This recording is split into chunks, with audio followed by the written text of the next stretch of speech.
मैं नौकरी की तलाश में बाहर निकला था। मेरा दूध पीता बच्चा बीमार था और इसके दूध के लिए पैसे न थे। जब मुझे पैसों से भरी एक पोटली मिली, मैंने फौरन इसे जेब में रख लिया। घर जाने लगा जब रास्ते में एक बूढ़ी को रोते देखा।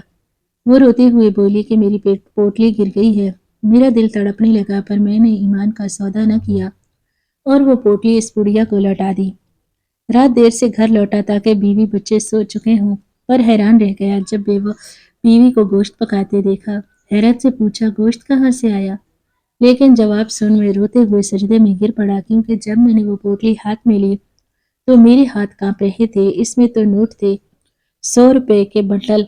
इसके अंदर हजारों के नोट। एक तरफ मैं खुशी से झूम उठा, जैसे दुनिया ने मुझे अचानक सारी दौलत दे दी थी, जबकि दूसरी तरफ अम्मा की वो नरम गरम पुर असर आवाज मेरे जहन में गूंज रही थी कि कभी बेईमानी न करना, ना ही झूठ बोलना, चाहे तुम्हें भूखा ही क्यों न रहना पड़े। मैं इस पोटली को सीने से लगाए घर की तरफ चल पड़ा। मेरे कदमों में लर्जिश थी, मगर मैं जल्द घर पहुंच जाना चाहता था। और तब मेरी नजर एक बूढ़ी औरत पर पड़ी। वो रो रही थी, जैसे इसका कुछ खो गया था। मैं इस औरत की आवाज सुनकर एक लम्हे साकित हो गया। वो बार बार कहती, ना जाने मेरी पोटली कहाँ गिर गई। अगर वो मुझे पोटली ना मिली, मेरे बीमार बेटे का इलाज कैसे होगा? इसकी बात सुनकर मेरा दिल जैसे सीने में धड़कना भूल गया था। मैंने आहिस्ता से पोटली अपने हाथों में आगे बढ़ाई और कहने लगा कि यही ढूंढ रही हैं आप। इस औरत की आंखें न एकदम से हैरत से खुल गईं। इसने कांपते हुए हाथों से मुझसे वो पोटली पकड़ी। वो बार बार मेरे हाथ चूमने लगी और दुआओं की झोलियां भर भर कर मुझे देने लगी। मैंने झिझकते हुए सिर्फ इतना कहा, माँ जी ये अमानत थी, लौटा दी है। दुआ कीजिए अल्लाह मेरे हालात बेहतर कर दे। जब मैं घर के करीब पहुंचा तो एक सवाल ने दिल को फिर से बेचैन कर दिया कि आज मैं साइका को क्या जवाब दूंगा। बच्चे के लिए दूध कहाँ से लाऊंगा? मैं जानबूझकर देर से घर पहुंचा ताकि साइका को मेरे खाली हाथ देखकर दुख न हो। मैंने सोचा जब वो सो चुकी होगी तो मैं चुपके से घर जाकर लेट जाऊंगा ताकि इसके सवालों से बच सकूं। लेकिन जैसे ही दरवाजा खोला तो एक अजीब खुशबू ने मेरा इस्तकबाल किया। वो गोश्त के सालन की खुशबू थी। मैं ठुठक गया। जब किचन में गया तो मेरा दिल जैसे हलक में आ गया। मेरा नाम जुबैर है। मेरा ताल्लुक कोहाट से है। मैं अपने अम्मा अब्बा के साथ कोहाट के साथ ही गांव में रहता था। हमारा छोटा सा कच्चा घर था, क्योंकि अब्बा सीमेंट की फैक्ट्री में काम करते थे, जहां से आने वाले पैसों से मुश्किल से ही हमारा गुजारा हो पाता। अम्मा दिन भर घर के कामों के साथ मोहल्ले के चंद घरों में कपड़े भी धोया करती, ताकि कुछ इजाफी पैसे जमा हो सके और घर के अखराजात पूरे किया जा सके। हमारे घर के हालात बहुत सादा लेकिन सख्त थे। हमारे गांव के बच्चे अक्सर कामों में ही मजदूरी शुरू करते, क्योंकि हमारे गांव में तालीम का कोई खास इंतजाम न था। हमारे जैसे गांव में तो तालीम एक ऐसी नेमत थी जो हम जैसे गरीबों के लिए सिर्फ ख्वाब बनकर रह गई। लेकिन अम्मा को शौक था कि मैं पढ़ लिख जाऊं। वो हमेशा मुझे कहती कि तू पढ़ लिख जाता तो अपनी तकदीर बदल जा सके और मेरा बेटा तेरी तरह अपने बाप को कोई छोटा काम करते हुए न देखे। मैंने 5वीं जमात तक गांव के प्राइमरी स्कूल में पढ़ा था। इसके बाद अब्बा कहने लगे कि मुझे भी इनके साथ ही काम पर लगना पड़ेगा, क्योंकि इनके कंधे अब ज्यादा बोझ उठाने के काबिल नहीं रहे। मगर अम्मा इस बात के सख्त खिलाफ थी कि मैं पढ़ाई को छोड़कर अपने कंधों पर सीमेंट की बोरियों का बोझ उठाऊं। लेकिन करके हालात भी मेरे सामने ही थे, तो मैंने सुबह स्कूल जाना और शाम को अब्बा के साथ सीमेंट की फैक्ट्री में काम करना शुरू कर दिया। मेरी उम्र इस वक्त सिर्फ 11 साल थी, लेकिन मैं अपने अम्मा अब्बा का सहारा बनना चाहता था।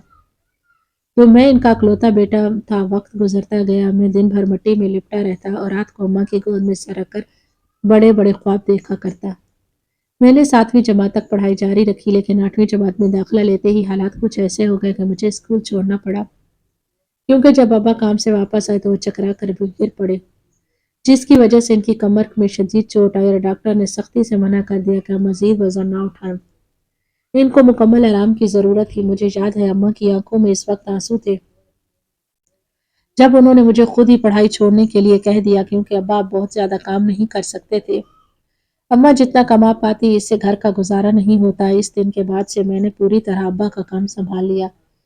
मैं सारा दिन अब्बा की जगह फैक्ट्री में काम करता। इस वक्त अम्मा की आंखों में आंसू और घर वालों के लिए 2 वक्त की रोटी का इंतजाम करना, सब कुछ मेरे नाजुक कंधों पर आ गया। मगर फिर भी मेरे दिल में पढ़ने लिखने और कुछ बनने का ख्वाब जिंदा था। मैं रोज रात को मिट्टी से लुथड़े कपड़ों में ही अपनी पुरानी कॉपी निकाल कर सब दोहराने लगा जो स्कूल में सीखा था। रात को जब मैं फैक्ट्री वापस आता तो मेरे कपड़ों से पसीने और गर्द की बू आ रही होती। अम्मा ने जो पुराने चूल्हे पर दाल चढ़ाई होती, अब्बा भी चारपाई पर करवट बदले करा रहे होते। इनकी कमर का दर्द था कि कभी कम ही नहीं होता और इनके चेहरे पर वही मायूसी छाई रहती जो एक बाप को इस वक्त झेल लेती है जब वो अपने घराने के लिए कुछ नहीं कर पाता।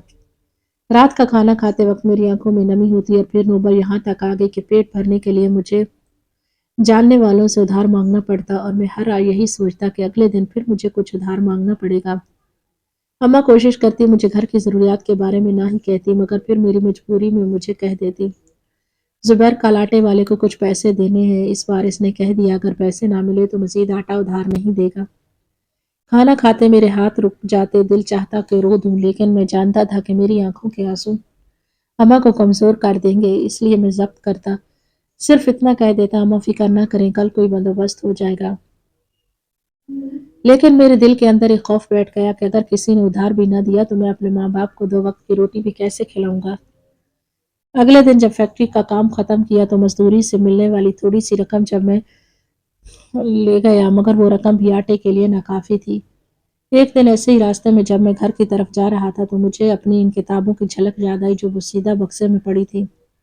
वो किताबें जिन्हें काफी अरसे तक मैं हर रोज रात को निकाल कर पढ़ने की कोशिश करता, वही मेरा ख्वाब थी। तब मेरे जहन में ख्याल आया लेकिन जैसे ही मैं घर पहुंचा तो अम्मी ने पूछा कि जुबैर आज कुछ पैसे मिले। मैंने जेब से चंद सिक्के निकाले और इनकी हथेली पर रख दिए जिनको देखकर अम्मा के चेहरे का रंग उड़ गया। लेकिन रात के जब सब सो गए तो मैंने अपनी पुरानी कापियां और किताबें निकाली, उंगलियों से इनके वर्क सहलाए जैसे कोई अपने दोस्त का आखिरी बार दीदार देखता है। फिर दिल खड़ा करके एक फैसला किया, सुबह होते ही मैं रद्दी वाले के पास ले जाऊंगा। अगले दिन जब किताबें बगल में दबाए रद्दी की दुकान पर पहुंचा तो मेरा दिल जैसे टूट रहा था। रद्दी वाले ने किताबों को तोल कर मुझे कुछ पैसे थमा दिए। वो चंद पैसे मेरे घर वालों के पेट के लिए आटा खरीद सकते थे लेकिन मेरी आंखों ने इसी लम्हे ख्वाबों की कब्रें देख ली। पैसे हाथ में लेते हुए मेरी आंखों में बेख्तियार आंसू बह निकले। रद्दी वाले ने हैरत से मुझे देखा लेकिन मैं बिना कुछ कहे जल्दी से निकल आया। जब घर आकर मैंने अम्मा को वो पैसे दिए तो उनकी आंखों में एक चमक आ गई लेकिन वो चमक फौरन ही आंसुओं में डूब गई। वो समझ गई थी कि मैंने अपनी जान से प्यारी चीज कुर्बान कर दी थी। जब से मैंने अपनी किताबें रद्दी में बेच दी तब से मेरी जिंदगी मजदूरी के गिर्द घूमने लगी।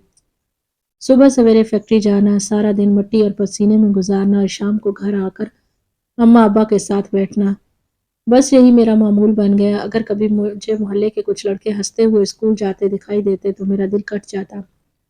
मैं सोचता मैं भी इन्हीं की तरह वर्दी पहनकर बस्ता उठाए चलता लेकिन हकीकत ये थी कि मेरी पीठ पर बोरियों का बोझ था। जिस फैक्ट्री में मैं काम कर रहा था इस फैक्ट्री का मालिक खासा सख्तगीर था। वो मेरी छोटी सी गलती पर डांट देता। एक दिन बोझ उठाते हुए मेरा पाँव फिसल गया और बोरी गिर गई। मालिक ने सबके सामने मुझे तमाचा मार दिया। इस लम्हे मेरा दिल चाहा कि जमीन फट जाए और मैं इसमें समा जाऊं। लेकिन फिर अब्बा का चेहरा याद आया जो घर पर मेरा इंतजार कर रहा था। मैंने आंसू पोंछे और दोबारा बोरी कंधे पर रख ली। अम्मा मेरा सबसे बड़ा सहारा थी। वो अक्सर रात को मुझे पास बिठाकर कहती, बेटा मेहनत कभी जाया नहीं जाती। खुदा एक दिन तुझे इस मेहनत का सिला देगा लेकिन शर्त यह है कि तुम्हारी नीयत साफ हो। बस मेरी एक बात हमेशा याद रखना, कभी बेईमानी ना करना, ना ही झूठ बोलना, चाहे तुम्हें भूखा ही क्यों न रहना पड़े। मैंने अम्मा के इन अल्फाज को संभाल कर रख लिया। जैसे कोई फकीर सिक्के संभालता है, अम्मा के वही अल्फाज मेरे हौसले के खजाने थे। हमारे गांव में अक्सर लोग कहते कि जुबैर ने पढ़ाई छोड़ दी, अब ये भी बाकियों की तरह मजदूर ही रहेगा। ये जुमले मेरे कानों में जहर की तरह पड़ते लेकिन मैं चुप रहता। जानता था कि गुर्बत के सामने सबके ख्वाब छोटे पड़ जाते हैं। लेकिन मेरे अंदर एक जिद भी थी, एक खामोश अज़म कि एक दिन मैं सबको दिखाऊंगा कि मजदूर का बेटा भी कुछ बन सकता है। जिस फैक्ट्री में मैं काम कर रहा था एक दिन मुझे वहां ही कुछ लड़कों से यह खबर सुनने को मिली कि शहर में एक बड़ी कागज बनाने की फैक्ट्री में मजदूर रखे जा रहे थे। वो खबर सुनते ही मेरे कान इस तरफ खड़े हो गए। मुझे लगा शायद किस्मत मुझे एक मौका दे रही थी। मैंने सोचा अगर मुझे यह मौका मिल गया तो शायद मेरी जिंदगी की सिमत बदल जाए। कागज बनाने वाली फैक्ट्री न सिर्फ बड़ी थी बल्कि वहां मजदूरों को पहले की निस्बत दुगनी तनख्वाह मिलती थी। मैंने इसी रात इस बारे में अब्बा के पास जाकर बात की। वो मेरे कंधे पर हाथ रखकर बोले, बेटा किस्मत ने अगर दरवाजा खोला है तो हिचकिचाना नहीं चाहिए, जाकर किस्मत आजमा। अम्मा ने भी मेरी हौसला अफजाई की और साथ ही वही नसीहत दोहराई, याद रखना बेटा, मेहनत और ईमानदारी ही इंसान को ऊपर ले जाती है। जब मैंने इस फैक्ट्री के गेट के बाहर जरूरतमंदों का रश देखा तो मेरी हिम्मत कुछ डगमगा सी गई। 100 سے زیادہ مزدور قطار میں کھڑے تھے، سبھی کے چہروں پر ایک ہی تڑپ تھی کہ کسی طرح اس فیکٹری میں کام مل جائے اور پیٹ کی آگ بجھ جائے۔ آخرکار جب میری باری آئی تو مینیجر نے مجھے اوپر سے نیچے تک دیکھا، پھر مجھے کام پر رکھ لیا۔ کام ملتے ہی میری آنکھوں میں چمک آ گئی۔ یوں میری نئی زندگی کی شروعات ہوئی۔ اس کاغذ کی فیکٹری میں میری ذمہ داری یہ تھی کہ گودے کے بڑے ڈبوں سے کاغذ کے رولز تک مواد پہنچانا ہوتا۔ وہ کام سخت ضرور تھا لیکن سیمنٹ فیکٹری کے مقابلے میں کچھ آسان لگ رہا تھا، کیونکہ یہاں بوریوں کا اتنا بھاری وزن نہیں اٹھانا پڑتا جن سے میرے کپڑے بھی آلودہ ہو جاتے۔ جب شام کو مجھے پہلی مزدوری کے پیسے ملے تو میں حیران رہ گیا۔ جتنے پیسے میں سیمنٹ فیکٹری میں پورا ہفتہ کام کرنے کے بعد لے کر جاتا تھا، وہاں اس کاغذ کی فیکٹری میں وہ مجھے ایک دن ہی میں مل گئے۔ چند ماہ یوں ہی گزر گئے۔ میں روز فیکٹری جاتا، کام کرتا اور شام کو گھر آ کر اماں ابا کے ساتھ بیٹھتا۔ اب ہمارے گھر کے حالات کچھ بہتر ہونے لگے۔ اماں کبھی کبھی اچھا پکا لیتی جو پہلے ہفتوں تک میسر نہ ہوتا۔ ابا بھی خوش رہنے لگے، لیکن اکثر میرے دل میں ایک خواہش جنم لیتی۔ میں سوچتا وہ کاغذ جو ہم بناتے ہیں، اسی پر کتابیں چھپتی تھی، وہی کتابیں جو میں نے غربت کے ہاتھوں بیچ دی تھی۔ دل کے کسی کونے میں پڑھائی کی چنگاری ابھی بھی سلگ رہی تھی۔ میں اکثر سوچتا کاش میں دوبارہ پڑھ سکتا۔ ایک دن جب مزدوری ختم کی تو میں نے فیکٹری کے کلرک کو دیکھا جو حساب کتاب رجسٹر میں لکھ رہا تھا۔ اس کے ہاتھ میں قلم تھا۔ میں بڑی دیر اسے دیکھتا رہا، دل ہی دل میں کہا ایک دن میں بھی قلم پکڑوں گا، مگر میں جانتا تھا کہ اب میرے لیے وہ کتابیں دوبارہ پکڑنا ایک خواب ہی رہ گیا تھا۔ وقت گزرتا گیا۔ ایک دن فیکٹری میں بڑا حادثہ ہو گیا۔ ایک مشین میں پھنس کر ایک مزدور خاصا زخمی ہو گیا۔ سب لوگ اس کی بھاگ دوڑ میں لگ گئے۔ اس دن اس سیمنٹ کی فیکٹری کا مالک بھی آیا، وہی مالک جسے میں سخت مزاج سمجھتا تھا، لیکن اس دن میں نے دیکھا وہ زخمی مزدور کے علاج کا بندوبست کر رہا تھا۔ اسی لمحے میرے دل میں خیال آیا کہ شاید ہر انسان میں ایک پہلو ایسا ہوتا ہے جو ہمیں نظر نہیں آتا۔ وہ پرانا مالک مجھے کافی دیر دیکھتا رہا، جیسے یاد کرنے کی کوشش کر رہا تھا کہ کیا وہ مجھے جانتا تھا، لیکن میں مارے ڈر کے چھپ گیا۔ تب تک باہر نہ آیا جب تک وہ چلا نہ گیا۔ وقت اپنی رفتار سے گزرتا رہا۔ میں فیکٹری میں لگن سے کام کرتا رہا۔ جب میں نے اس فیکٹری میں کام کرنا شروع کیا میں 15 سال کا تھا، لیکن وہی کام کرتے میری عمر 18 سال ہو گئی۔ جسم مضبوط ہو گیا، مگر دل میں وہی بچپن کے خواب اب بھی تڑپ رہے تھے۔ لیکن زندگی کے تقاضے خوابوں کو اکثر پیچھے دھکیل دیتے ہیں۔ پھر اماں کی طبیعت کچھ دنوں سے خراب رہنے لگی۔ کبھی وہ کھانسی میں مبتلا ہوتی، کبھی بخار میں۔ شام کو کام سے واپس آتا تو دیکھتا تھا اماں چارپائی پر لیٹی، ابا کے پاس بیٹھے۔ اماں پھر بھی مسکرا کر کہتی بیٹھ بیٹا، تھک گئے ہوگے، جا کر منہ ہاتھ دھو، میں کھانا بناتی ہوں۔ میں جانتا تھا وہ خود تکلیف میں تھی، لیکن پھر بھی میرا خیال رکھتی۔ ان کی طبیعت کے بارے میں سوچ کر میرا دل بھر آتا۔ فیکٹری سے مجھے تنخواہ بھی اچھے سے اچھی ملنے لگی۔ تو ایک رات ابا نے مجھے اپنے پاس بٹھایا۔ وہ کچھ دیر خاموش رہی، پھر دھیرے سے کہنے لگی، زبیر اب تم بڑے ہو گئے ہو، میری خواہش ہے کہ تمہارا گھر بس جائے۔ میں چونک گیا، شادی کے بارے میں کبھی سوچا ہی نہ تھا۔ میرا سارا دھیان مزدوری اور گھر کے خرچ پر تھا۔ میں نے کہا اماں ابھی تو میری عمر ہی کیا ہے، پھر خرچے بڑھ جائیں گے۔ لیکن اماں نے میرا ہاتھ پکڑ کر مجھے سمجھایا کہ بیٹا یہ سب زندگی کا حصہ ہے، اللہ رزق دینے والا ہے۔ میں نہیں چاہتی کہ تم تنہا ہو کر اگر کل کو مجھے یا تمہارے باپ کو کچھ ہو گیا تو وہ تمہارے پاس کوئی سہارا ہونا چاہیے۔ ان کی آنکھوں میں نمی دیکھ کر میرا دل ٹوٹ گیا۔ میں نے سر جھکا لیا، کیونکہ میں جانتا تھا جب سے ابا کو کمر کا درد شروع ہوا وہ بھی دھیرے دھیرے بستر سے ہی جا لگے۔ پھر اماں بھی بیمار پڑ گئی۔ اماں میرے لیے محلے کی ایک سادہ سی لڑکی کو منتخب کر لیا، کیونکہ ہمارے گھر کے حالات ایک جیسے تھے اور شروع سے ہی ایک محلے میں رہتے تھے، اس لیے میرا اور سائقہ کا رشتہ طے ہو گیا۔ گھر میں پہلی بار خوشیوں کی لہر دوڑ گئی۔ اماں نے اپنی بیماری کو بھلا کر تیاری شروع کر دی۔ ابا سے جتنا ہو سکا انہوں نے میری مدد کی۔ میری آنکھوں میں آنسو تھے، میں نے دل ہی دل میں دعا کی، اللہ اماں کو صحت دے تاکہ وہ میری شادی کی خوشیاں دیکھ سکیں۔ گاؤں کے لوگ بھی حیران تھے کہ زبیر کی شادی اتنی کم عمری میں ہو رہی ہے۔ کچھ لوگ چپ چاپ خوشی میں شریک ہوا، کچھ نے دل ہی دل میں تانے دیے کہ مزدور کے بیٹے کی کیا بسات، مگر میں نے پرواہ نہ کی۔ آخر وہ دن آ گیا۔ سائقہ سادہ سے لباس میں دلہن بنی میرے گھر آ گئی۔ میں سائقہ کے ساتھ اپنے کمرے میں بیٹھا تو دل گھبرا رہا تھا۔ وہ چپ چاپ بیٹھی۔ کچھ دیر بعد میں نے دھیرے سے اسے کہا، مجھے زیادہ بات کرنا نہیں آتا، لیکن ایک وعدہ کرتا ہوں کہ کبھی جھوٹ اور بےایمانی سے تمہارا پیٹ نہیں پالوں گا۔ وہ پہلی بار مسکرائی اور مجھے کہنے لگی کہ مجھے زیادہ کچھ نہیں چاہیے، بس سکون اور عزت چاہیے۔ اس لمحے مجھے لگا جیسے میری زندگی کو ایک نیا رنگ مل گیا۔ شادی کے بعد ذمہ داریاں جیسے بڑھ گئیں، اب مجھے نہ صرف اماں کا خیال رکھنا تھا بلکہ سائیکہ کی ضرورت بھی پوری کرنی تھی۔ لیکن فیکٹری کی اچھی کمائی سے میں سب سنبھالنے لگا۔ سائیکہ خاموش طبیعت کی تھی مگر گھر کو بڑی محنت سے سنبھالتی تھی، وہ اماں کا خاص خیال رکھتی۔ اگرچہ گھر میں خوشیاں تھیں لیکن اماں کی بیماری مجھے ہر وقت پریشان رکھتی۔ رات کو ان کی کھانسی کی آواز سنتا تو دل دہل جاتا، میں اکثر جاگ کر ان کے سرہانے بیٹھ جاتا۔ ابا تو میری شادی کے بعد جیسے اور زیادہ کمزور ہو گئے، ان سے تو اب اٹھ کر بیٹھا بھی نہ جاتا۔ غریب کی زندگی کبھی بھی آسان نہیں ہوتی لیکن میں نے ہمیشہ یہ سوچ کر حوصلہ رکھا کہ جب تک اماں اور ابا کا سایہ میرے سر پر ہے میں سب برداشت کر لوں گا۔ مگر وقت نے مجھے ایک اور کڑی آزمائش کے لیے تیار کر لیا۔ ابا کی کمر کا درد ناقابل برداشت ہو چکا تھا۔ پہلے تو وہ پھر بھی لاٹھی کے سہارے چل لیتے تھے لیکن پھر تو ان کا چرپائی سے بھی اٹھنا مشکل ہو گیا۔ میں صبح فیکٹری جاتا، شام کو لوٹتا تو دیکھتا کہ وہ چرپائی پر سیدھے لیٹے ہیں۔ اماں ان کے پاؤں دبا رہی ہیں۔ اماں خود بیمار تھی لیکن شوہر کی خدمت میں لگن ان کے اندر نئی طاقت پیدا کر دیتی تھی۔ لیکن یہ کیفیت زیادہ دن نہ چل سکی۔ ایک رات جب میں مزدوری سے لوٹا تو دیکھا کہ گھر میں غیر معمولی خاموشی تھی۔ سائیکہ دروازے پر کھڑی تھی۔ اس کی آنکھیں سرخ تھی۔ جب میں نے گھبرا کر اس سے پوچھا کہ کیا ہوا تو اپنی آنکھیں صاف کرتے اس نے دھیرے سے کہا کہ ابا کی سانسیں بہت مدھم ہیں۔ میں بھاگ کر اندر گیا۔ ابا کی آنکھیں بند کی تھیں، لب ہل رہے تھے جیسے وہ کچھ پڑھ رہے تھے۔ میں نے ان کے قریب ہو کر ان سے بات کرنے کی کوشش کی مگر وہ تو جیسے میرے انتظار میں تھے، مجھے دیکھتے ہی ان کی آنکھیں ہمیشہ کے لیے بند ہو گئیں۔ میرے دل پر جیسے پہاڑ ٹوٹ پڑے، دنیا کی ساری آوازیں ایک لمحے کو خاموش ہو گئیں۔ میں ابا کی چارپائی کے پاس بیٹھ کر پھوٹ پھوٹ کر رونے لگا۔ جب میں نے ابا کے جنازے کو کندھا دیا تو مجھے یوں لگا جیسے میرے کندھوں پر صرف چارپائی کا بوجھ نہیں بلکہ سارے گھر کی ذمہ داریاں بھی آ گئی تھیں۔ ابا کے جانے کے بعد اماں بھی ٹوٹ سی گئیں۔ وہ پہلے ہی بیمار تھی لیکن ابا کے صدمے نے انہیں اندر سے ختم کر دیا تھا۔ وہ اکثر چارپائی پر لیٹی رہتی، خاموش چھت کو تکا کرتی۔ کبھی کبھار ان کی آنکھیں اچانک آنسوؤں سے بھر جاتی۔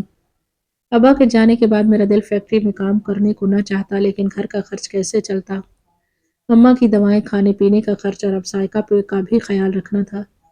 میں صبح سویرے گھر سے نکلتا اور شام گئے تھکا ہارا لوٹتا۔ ان دنوں سائیکہ نے مجھے وہ سہارا دیا جس کی میں نے کبھی توقع نہ کی۔ وہ صرف اماں کا خیال رکھتی بلکہ مجھے بھی حوصلہ دیتی، لیکن تقدیر نے شاید میرے لیے ایک اور امتحان لکھ رکھا تھا۔ چند دن بعد اماں کی حالت اچانک بگڑ گئی، ان کی سانسیں تیز ہونے لگیں۔ میں ان کے سرہانے بیٹھا دعا مانگ رہا تھا لیکن ان کی بھی آخری سانس ویسے ہی نکل گئی جیسے ابا کی نکلی تھی۔ میں جیسے پتھر کا ہو گیا۔ میرا دل چاہا دنیا بھی رک جائے لیکن وقت تو رکتا نہیں۔ میں اپنی ماں کے جسم کے پاس بیٹھ کر بے آواز روتا رہا۔ اماں ابا کے جانے کے بعد میرا گھر خالی ہو گیا۔ ابا کی خالی چارپائی پہلے ہی مجھے ستاتی تھی، پھر اماں کا بچھڑ جانا بھی دل کو گھائل کر گیا۔ اب میرے پاس صرف سائیکہ تھی، وہی میرا سہارا تھی۔ ابھی اماں کا 40واں نہیں ہوا تھا جب سائیکہ کی طرف سے مجھے خوشی کی خبر مل گئی۔ وہ میرے بچے کی ماں بننے والی ہے تو وہ خوشخبری سنا کر مجھے لگا میری دنیا واقعی بدل سی گئی ہے۔ اس کی آنکھوں میں خوشی اور خوف دونوں تھے۔ وہ خبر سن کر پہلے تو مجھے سمجھ نہ آیا کہ کیا کہوں۔ رنج و غم کے ساتھ ساتھ میرے دل میں ایک نئی امید نے بھی جگہ بنا لی۔ اسی پل سے میرے اندر کا بوجھ نہ جانے کے جیسے ہلکا ہونے لگا۔ ماں باپ کا دکھ، ان کی یادیں میرے سینے میں زندہ تو تھی مگر اس ننھے سے وجود کی آمد کی خبر نے جیسے مجھے زندگی کی طرف کھینچ لیا۔ مجھے ایسے لگنے لگا جیسے اماں کا وہ عمر بھر کا پیار اب اس بچے کی صورت زندہ رہے گا۔ سائیکہ فکر بھی رہنے لگی، آخر اب اس کا خیال کون رکھے گا؟ گھر میں اکیلی ہوتی تھی، اس کو کسی بھی لمحے کسی بھی چیز کی ضرورت پڑ سکتی تھی، لیکن میری بیوی بہت صابر شاکر تھی۔ اس نے کبھی مجھ سے کسی بات کا گیلہ نہ کیا، شکوہ، بلکہ ہر حال میں وہ میرے ساتھ خوش رہتی، مجھے بھی خوش رکھتی۔ سائیکہ کی خوشخبری نے میرے دل کو خوشی ضرور دی تھی لیکن ماں باپ کے بعد اس امید کو سنبھالنے کی فکر نے مجھے اندر سے توڑنا بھی شروع کر دیا۔ اسی وجہ سے میرا دل فیکٹری کے شور میں اٹکا رہتا، ہر وقت یہی خیال آتا، نہ جانے سائیکہ گھر پر کس حال میں ہوگی، وہ کچھ کھا بھی رہی ہوگی یا نہیں، وہ اکیلے میں گر نہ جائے۔ اگر اچانک اس کی طبیعت بگڑ گئی تو کون سہارا دے گا؟ یہی سوچ کر مزدوری کے دن گزرنے لگے۔ ابھی تو میں جوانی کی دہلیز پر کھڑا تھا، نہ جانے کتنے جذبات اور ذمہ داریوں کے بوجھ کو ساتھ لیے میں نے محسوس کیا کہ میری نظریں کام پر کم اور گھڑی پر زیادہ رہنے لگی۔ مجھے جیسے ایک ایک لمحہ کاٹنا مشکل لگنے لگا، اس لیے شروع میں نے بہانے بنا کر فیکٹری سے چھٹیاں لینی شروع کی۔ کبھی کہہ دیتا اماں کی مرضی ہے، کبھی کہہ دیتا میری طبیعت बीवी की तबीयत खराब है और कभी कोई और बहाना बना देता। फैक्ट्री के मालिक ने 2-3 बार तो मेरे बहानों को बर्दाश्त किया, लेकिन फिर मेरे चेहरे पर बिखरी बेदिली और हाथों की कमजोर सी रफ्तार को वो भी भला कब तक नजरअंदाज करता। मैं भी क्या करता, कम उम्र था और मेरे पास सिर्फ एक ही रिश्ता बचा था और मैं इसको भी खोना नहीं चाहता था। इसलिए मैं मजदूरी तो कर रहा था, लेकिन मेरा ज़हन न जाने कहाँ उलझा रहता। इसलिए एक दिन जब मैं कागज़ों का भरा डिब्बा उठाए साइका की सोच में गुम था, वो डिब्बा मेरे हाथ से लुढ़क गया तो मालिक ने सबके सामने मुझे कह दिया, जुबैर ये क्या हाल बना रखा है, तुम्हारा दिल काम में नहीं लग रहा। लेकिन मैं खामोश खड़ा रहा, मेरी आंखें झुकी थी, मेरे लबों पर भी कोई सफाई ना थी, क्योंकि मुझे मालूम था कि वो ठीक कह रहा था। चंद दिन बाद मुझे इस फैक्ट्री के दफ्तर बुलाकर साफ साफ कह दिया गया कि हमें मेहनती लोग चाहिए जो दिल लगाकर काम करें। तुम अभी जवान हो, लेकिन दिल तुम्हारा कहीं और है और इसीलिए तुम जा सकते हो। वो सुनकर मुझे लगा जैसे जमीन मेरे पैरों तले से खिसक गई, मेरा सारा वजूद कांप गया। लेकिन फिर मेरे दिमाग दिल में एक अजीब सा सुकून भी था। फैक्ट्री की सख्ती और दिन भर की मेहनत से ज्यादा मेरे लिए साइका अहम थी। इस दिन घर आकर जब मैंने साइका को बताया तो उसके चेहरे पर लम्हे भर को सन्नाटा छा गया। वो मुझे कहने लगी कि तुम बेवजह ही मेरी फिक्र में हलकान हो रहे हो, जबकि तुम बिल्कुल ठीक हो। मैं तो ठीक हूँ, और अगर मेरी तबीयत खराब होती तो मैं अपने अम्मा अब्बा को बुला सकती हूँ, वो भी तो पास ही रहते हैं। मगर फिर भी ना जाने क्यों मुझे तसल्ली नहीं हुई थी, क्योंकि मैं पहले ही अपने अम्मा अब्बा को खो चुका था। मुझे लगा शायद मुझे मेरे बच्चे के दुनिया में आने से पहले ही कोई ना कोई काम मिल जाएगा। इसलिए मैं हर रोज सुबह घर से निकलता, शाम तक किसी काम की तलाश करता रहता। दरमियान में कई बार घर के चक्कर भी काटता रहता ताकि साइका की तबीयत के बारे में भी जानता रहे। मुझे लगने लगा जैसे मेरी जिंदगी की घड़ी जैसे एकदम से रुक गई थी।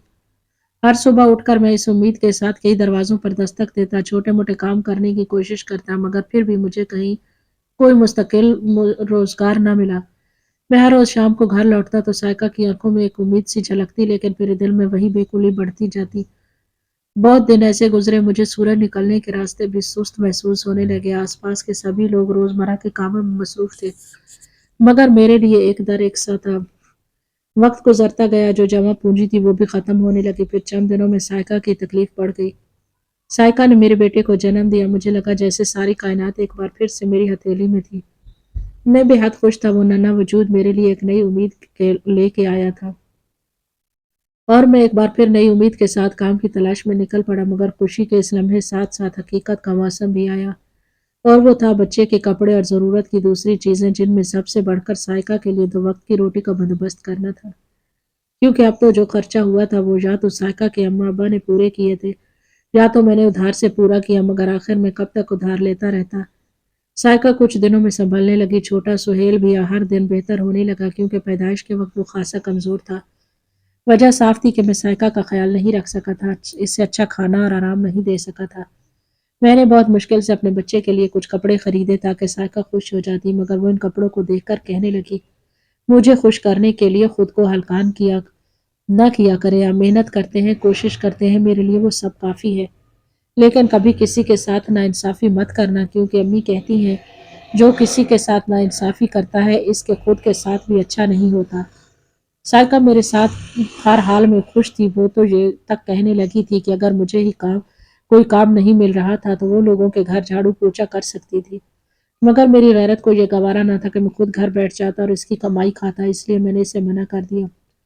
घर का चूल्हा मेरी ही कमाई से जलेगा। मैंने बहुत कोशिश की मुझे कोई दिहाड़ीदार मजदूर ही रख लेता, मगर मेरी किस्मत को तो जैसे हर दर ही बंद हो चुका था। तब नौबत फाकों तक आ पहुंची। पहली बार मेरा दिल चाहा कि मैं कोई गुनाह कर लूं, किसी के यहाँ कोई चोरी कर लूं, किसी का हक मार लूं, क्योंकि मेरे घर में मेरी जवान बीवी थी जो वक्त से पहले बूढ़ी दिखने लगी थी। मेरा एक दूध पीता बच्चा था जिसकी माँ को अच्छी खुराक की जरूरत थी। मेरा मामूल था मैं सुबह होते ही खाली पेट घर से निकल जाता।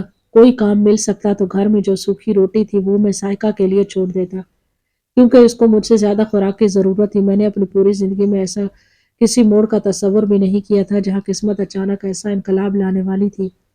वो दिन इसी गर्मी का दिन था। मेरा पेट खाली था, सर भारी था, लेकिन उम्मीद का दिया जल रहा था। मैं फिर छोटी बड़ी फैक्ट्री के दरवाजों पर दस्तक दे रहा था, कम्युनिटी हॉल के बाहर, दुकानदारों के पास, खेतों के किनारे, मगर हर तरफ हर जगह एक जैसी ही जुबान सुनने को मिलती, आज नहीं कल आना। आखिर शाम को थक हार कर बाजार की एक सुनसान गली से गुजरा तो वहां रेत पर मेरी नजर पड़ी। वहां मुझे एक छोटी सी कपड़े की पोटली नजर आई, कोई शायद जल्दी में था जिससे शायद जल्दी में वो गिर गई।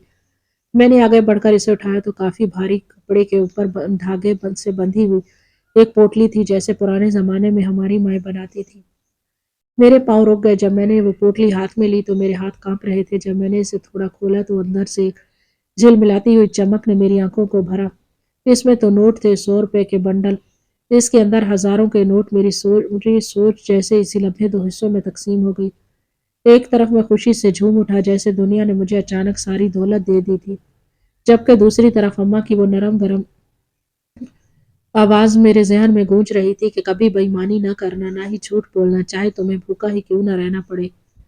मेरे हाथ में नोट थे, मेरी सांसें तेज थी। मैं अम्मा की बात को नजरअंदाज करने लगा। मेरे दिल ने कहा, यही हल है, सब कुछ खत्म, साइका और बच्चे के लिए अच्छा खाना, सबकी जरूरियात वो सब इसी थैली से पूरी हो सकती थी।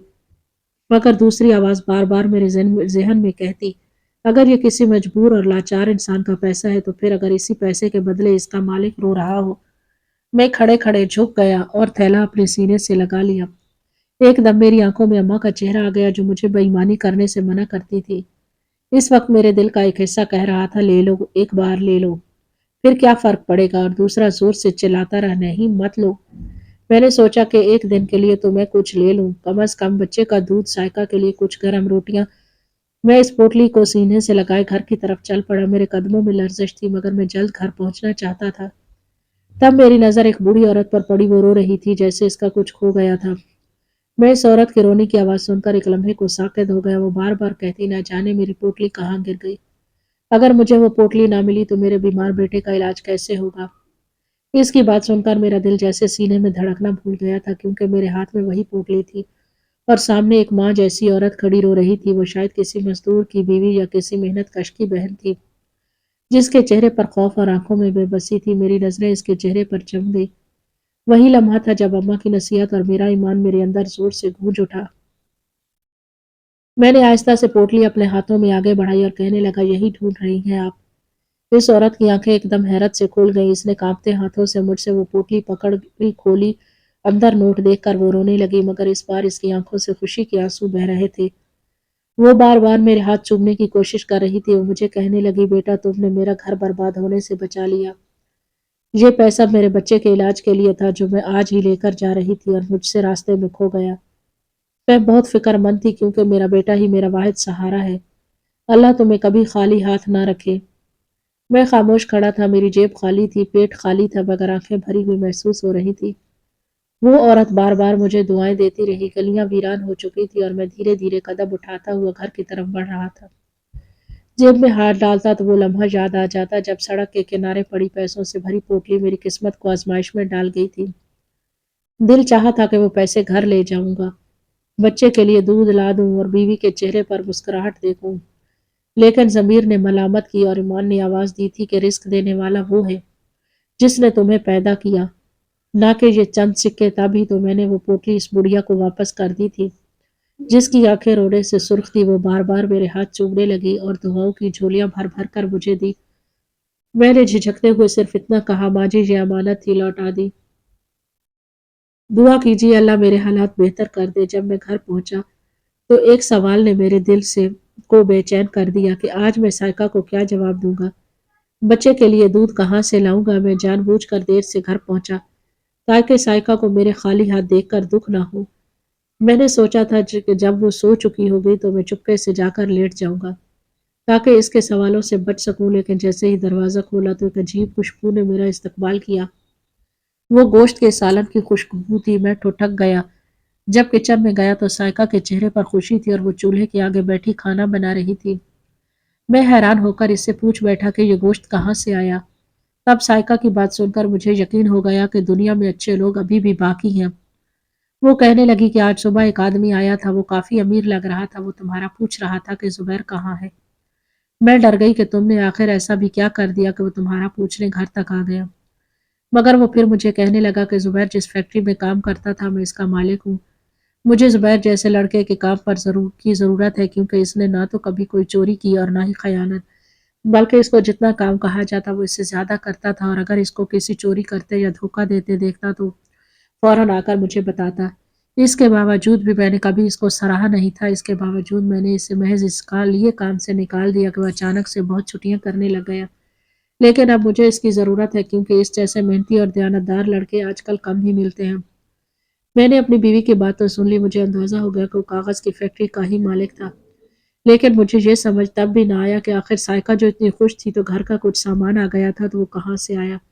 تب اس کی بات سن کر میں اس وقت سجدے میں گر گیا۔ وہ کہنے لگی کہ فیکٹری کا مالک تمہارے حصے کا وہ سارا انعام مجھے دے کر گیا ہے جو اسے تمہارے فیکٹری میں ہوتے ہوئے تمہیں دینا چاہیے تھا۔ اس کے علاوہ وہ مجھ سے کہہ کر گیا ہے کہ تم اس کے پاس لازمی کام کرنے جاؤ کیونکہ اسے تم پر بھروسہ ہے، اور یہ جو گھر میں راشن ہے، یہ جو میں گوشت پکا رہی ہوں، یہ بھی انہی کے پیسوں سے آیا ہے، وہ جو مجھے دے کر گیا۔ میں اپنی بیوی کی آنکھوں میں خوشی کے آنسو دیکھ کر اللہ کا شکر ادا کرنے لگا اور سوچنے لگا کہ اماں مجھے سچ ہی تو کہتی تھی کہ کبھی کسی کو دھوکہ نہ دو اور نہ ہی کبھی کسی کا حق مارو۔ تب ہی میں نے بھی سائقہ کو وہ ساری بات بتا دی کہ مجھے راستے میں ایک پیسوں سے بھری پوٹلی ملی تھی اور میں اسے گھر لا رہا تھا، لیکن تبھی مجھے وہ عورت بھی مل گئی جس کی وہ پوٹلی تھی اور وہ بہت رو رہی تھی۔ اگر میں اس کی پوٹلی نہ لوٹاتا تو شاید اس پر کوئی بہت بڑی مصیبت ٹوٹ پڑتی، اور میں یہ سوچ کر بھی خوش تھا کہ کہیں وہ پوٹلی کسی اور کے ہاتھ نہیں لگ گئی۔ تب مجھے اس بوڑھی عورت کی وہ دعائیں یاد آنے لگی جو اس نے مجھے بھیگی آنکھوں سے دی تھی، اور شاید اس کی ہی دعاؤں کی بدولت میرے گھر میں رزق بھی آ گیا، رزق کا وسیلہ بھی بن گیا تھا۔ میں خدا کا جتنا بھی شکر ادا کرتا کم تھا، کیونکہ اسی دن میں نے سوچ لیا تھا کہ کسی طرح چاہے کوئی گناہ کر کے ہی اتنے پیسے گھر لے جاتا کہ بیوی بچے کی بھوک کے لیے کچھ کر سکتا، اور اسی دن اللہ نے میرے سامنے ایک کڑا امتحان بھی رکھ دیا تھا جس میں میں کامیاب ہو گیا۔ اور اگلے دن جیسے ہی میں فیکٹری گیا تو فیکٹری کا مالک مجھ سے کہنے لگا، میں تمہاری تنخواہ بڑھا دوں گا لیکن تم یہاں سے کام چھوڑ کر نہیں جاؤ گے، کیونکہ مجھے تم جیسے دیانتدار اور سچے لڑکے کی ضرورت ہے جو اپنے کام کے ساتھ مخلص ہو۔ اس فیکٹری کے مالک نے مجھے اپنا منیجر بنا لیا اور میری تنخواہ بھی پہلے سے کئی گنا زیادہ کر دی۔ وہ صرف اور صرف میری ماں کی نصیحت کی وجہ سے ہوا تھا جو وہ مجھے ہمیشہ کرتی تھی، اور تب بھی میں سوچتا تھا کہ آج کل کے زمانے میں بھلا کون کسی کی مخلصی دیکھتا ہے، مگر اس دن مجھے سمجھ آ گیا کہ زندگی میں ہمیں کوئی کام یا کوئی نیکی یہ سوچ کر نہیں کرنی چاہیے کہ اس کا کیا فائدہ ہوگا، کیونکہ کوئی بھی اچھا عمل یا نیکی کبھی رائیگاں نہیں جاتی۔ آج الحمدللہ میں خود بھی ایک فیکٹری کا مالک ہوں، لیکن میں اس فیکٹری کے مالک کو آج بھی یاد کرتا ہوں جس کو مجھ پر غصہ تو تھا کہ میں دل لگا کر کام کیوں نہیں کر رہا تھا، لیکن اس کا دل نرم تھا، صاف تھا، اور سب سے بڑھ کر یہ کہ وہ بھی اپنے ملازموں کے ساتھ مخلص تھا۔